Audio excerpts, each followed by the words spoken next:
Netflix, c'est le bonheur des cinéphiles et des sériephiles. C'est un catalogue de 100 000 vidéos disponibles dès leur sortie en illimité pour 8 $ par mois, soit à peine moins de 6 euros. C'est de la SVOD, de la vidéo à la demande sur abonnement. Bref, Netflix est un peu le Spotify ou le Deezer de la vidéo sur Internet. Au départ, Netflix était un loueur de DVD par correspondance qui s'est fait connaître aux États-Unis grâce à des petites enveloppes rouges. En 2011, alors que tous les vidéoclubs du monde se cassent la figure, il prend le virage de l'Internet. Et sa force aujourd'hui, c'est d'offrir des contenus sur tous les écrans, ordinateurs, tablettes, smartphones, télé, etc. Avec 30 millions d'abonnés désormais aux États-Unis, Netflix capte à lui seul chaque soir 30% du trafic Internet. Cette année, il est même entré dans la cour des grands en produisant sa première série, la série politique House of Cards avec Kevin Spacey.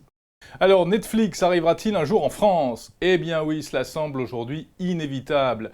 Et il se murmure que ce sera sans doute l'année prochaine, en 2014.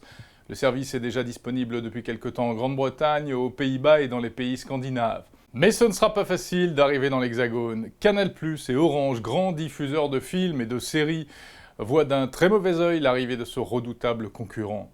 Cependant, si la France ferme la porte à Netflix, celui-ci a déjà prévu d'entrer par la fenêtre. En effet, il devrait lancer son service en français à partir du Luxembourg, tout comme iTunes. Au passage, ça lui permettra de ne pas payer de TVA et ça l'aidera donc à casser les prix. Netflix, qui pousse la logique de la vidéo en ligne à son maximum, fera le bonheur des passionnés. Cependant, il lui manquera des films en français qui sont bloqués par le système de la chronologie des médias, c'est-à-dire qu'il faut attendre 3 ans avant la diffusion d'un film en SVOD. Et puis Netflix ne sera pas non plus présent sur les box des opérateurs, en tout cas au départ, car on peut parier que l'un de ces opérateurs finira bien par craquer et par passer un accord avec cet ogre de la vidéo.